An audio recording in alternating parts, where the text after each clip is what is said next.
ओम नमः शिवाय। दोस्तों, आपका हमारे चैनल पर स्वागत है। आज के इस कार्यक्रम में हम आपको जानकारी देने वाले हैं मोक्ष के ग्रह केतु 10 नवंबर 2024 को अपना नक्षत्र परिवर्तन करने जा रहे हैं। तो केतु के नक्षत्र परिवर्तन का प्रभाव मकर राशि वालों पर किस प्रकार से पड़ने वाला है, केतु आने वाले समय में आपके जीवन को किस प्रकार से प्रभावित करेंगे, कौन सी बड़ी घटनाएं घटित होने वाली हैं और वह कौन सा तरीका है जिसका इस्तेमाल करके आप केतु से शुभ परिणाम ले सकते हैं, इस पर भी हम विस्तार से चर्चा करेंगे। तो यह वीडियो आपके लिए बहुत ही महत्वपूर्ण है, आप इसे अंत तक जरूर देखिएगा। और यदि आप चैनल पर पहली बार विजिट कर रहे हैं तो चैनल को सब्सक्राइब कर लीजिएगा, नोटिफिकेशन बेल को भी ऑन कर लीजिएगा। आइए सबसे पहले ये जानते हैं कि केतु का यह जो नक्षत्र परिवर्तन है यह कब से लेकर कब तक के लिए हो रहा है। तो मकर राशि वालों, केतु ग्रह 10 नवंबर 2024 को सूर्य के उत्तरा फाल्गुनी नक्षत्र में गोचर करेंगे और आगामी 20 जुलाई 2025 तक इसी नक्षत्र में रहेंगे। अगर हम जब बात करते हैं ज्योतिष शास्त्र में केतु के विषय में, तो केतु एक आध्यात्मिक ग्रह माना जाता है। केतु के पास में सिर नहीं है, ठीक है, जिसके कारण इनमें सोच विचार की क्षमता नहीं होती है। केतु को इमोशनल ग्रह भी कहा जाता है। केतु को धर्म, अध्यात्म, रहस्य, मोक्ष, मुक्ति, वैराग्य, कल्पना, विक्षोभ, ध्वज, पताका, रहस्यमय रोग, इन सभी चीजों का कारकत्व प्राप्त है। केतु सदैव वक्री गति करते हैं। यह जो राशिफल हम आपको दे रहे हैं यह 10 नवंबर से लेकर 16 मई 2025 तक ही एप्लीकेबल रहेगा। उसका कारण यह है कि उत्तरा फाल्गुनी नक्षत्र सूर्य का नक्षत्र है और यह नक्षत्र दो राशियों से होकर गुजरता है, सिंह और कन्या। इस नक्षत्र में सूर्य का पूर्ण रूप से प्रभाव होता है, लेकिन बुध का भी प्रभाव इस नक्षत्र में होता है। तो आइए अब जानते हैं कि मकर राशि वालों, केतु का यह नक्षत्र परिवर्तन आपके लिए कैसा रहेगा। देखिए, केतु का जो गोचर हो रहा है वर्तमान समय में आपकी राशि से नवम स्थान में हो रहा है। कन्या राशि में केतु गोचर कर रहे हैं। जैसे ही ये सूर्य के नक्षत्र में जाएंगे, ठीक है, तो आपके लिए अष्टम भाव के स्वामी बनते हैं सूर्य। यह समय अगर देखा जाए तो आपके लिए धर्म अध्यात्म के लिए बहुत अच्छा रहेगा। जो स्टूडेंट हैं, पढ़ाई कर रहे हैं, हायर एजुकेशन ले रहे हैं, उनके लिए यह समय बढ़िया रहेगा।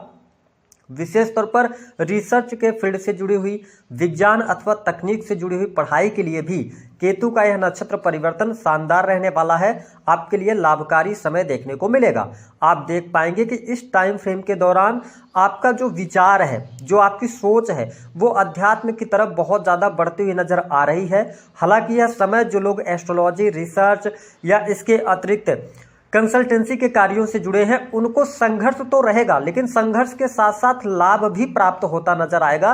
ऐसी स्थिति आपके लिए बनती हुई नजर आ रही है। साथ ही यह समय विदेश यात्रा के लिए बहुत शानदार रहेगा। विदेश से आपको धन लाभ अच्छा होता हुआ नजर आ रहा है। यदि आप ऑलरेडी विदेश में रह रहे हैं तो यह समय आपके लिए लाभकारी सिद्ध होगा।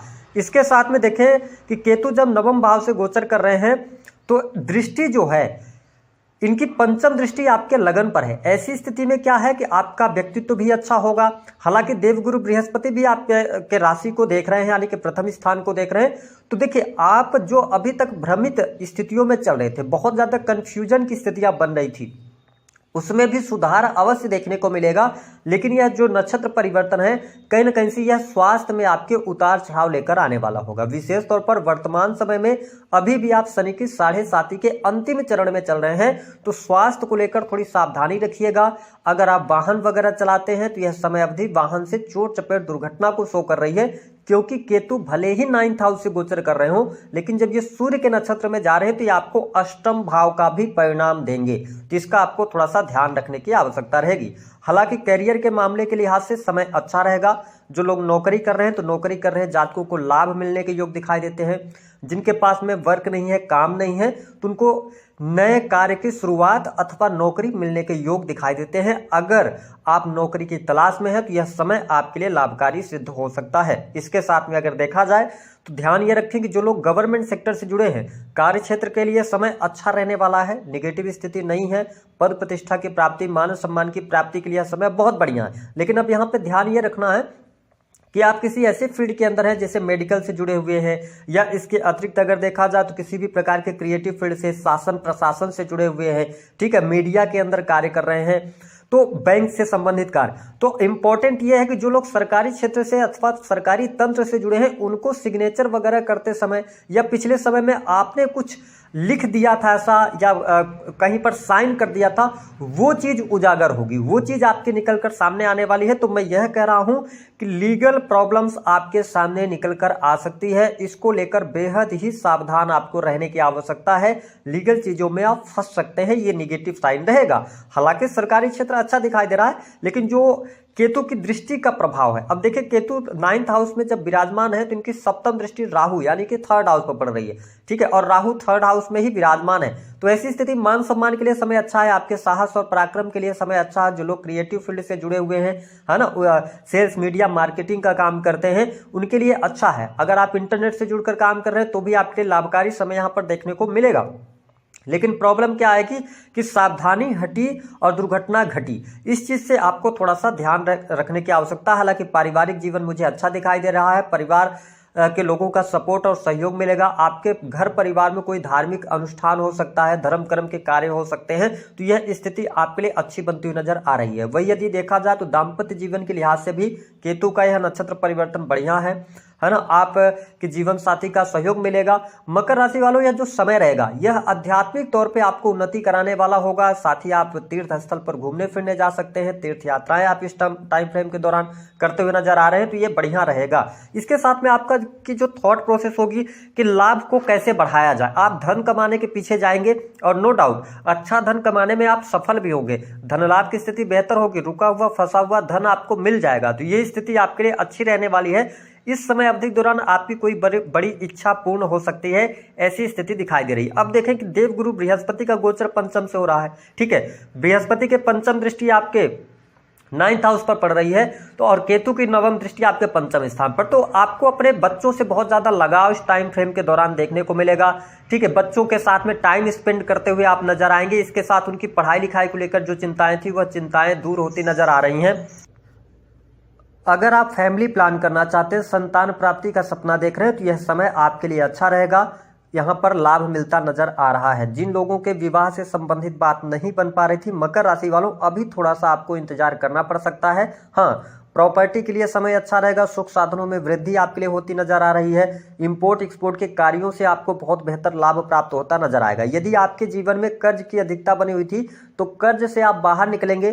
साथ ही इस टाइम फ्रेम के दौरान यदि पैतृक संपत्ति को लेकर कोई वाद विवाद चल रहा था तो वहां पर शुभता देखने को मिल सकती है। लेकिन मैंने कहा कि केतु जिस भाव में बैठते हैं, ठीक है, उस भाव से रिलेटेड प्यास पैदा करते हैं, डिटैचमेंट पैदा करते हैं, तो यहाँ पर पिता पुत्र के संबंधों में थोड़ी सी प्रॉब्लम आ सकती है, ठीक है। दूसरी बात यह है कि मकर लग्न और मकर राशि वालों, केतु जब सूर्य के नक्षत्र में जा रहे हैं और 9th हाउस में है, तो कुछ लोग बहुत ज्यादा आध्यात्मिक होते नजर आएंगे, तो वही कुछ लोग अध्यात्म से दूर जाते नजर आएंगे। तो मैं आपके लिए स्पष्ट कर दूं कि 9th हाउस से रिलेटेड चीजों के बारे में ज्यादा आपको नहीं सोचना है। तो अगर आप भाग्य के बारे में ज्यादा सोचेंगे तो कहीं ना कहीं से आप अपने आप को निगेटिविटी की तरफ धकेलेंगे।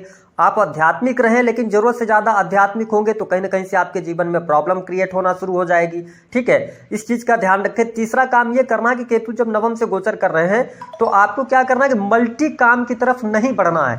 हो सकता है, मैंने कहा ना कि आप अपनी इनकम को बढ़ाने के लिए मल्टीपल काम की तरफ बढ़ सकते हैं, ठीक है। आप नौकरी कर रहे हैं, नौकरी के साथ में बिजनेस कर सकते हैं, अथवा बिजनेस के साथ में एक और बिजनेस शुरू करने की सोच सकते हैं। तो देखिए यहां पर जो 16 मई तक का टाइम फ्रेम है, विशेष तौर पर आपको 29 मार्च 2025, जब तक कि सैटर्न का ट्रांजिट नहीं होता, जब तक कि आपके शनि के 7.5 का प्रभाव खत्म नहीं होता, तो आपको मल्टीपल काम की तरफ नहीं जाना है। क्योंकि आप सभी कामों पर अगर जाएंगे, बहुत सारे काम एक साथ करने की कोशिश करेंगे, तो जो काम की क्वालिटी है उसमें आपको कमी देखने को मिल जाएगी, जिसकी वजह से थोड़ी सी प्रॉब्लम हो सकती है। तो इसका आपको ध्यान रखने की आवश्यकता रहने वाली है।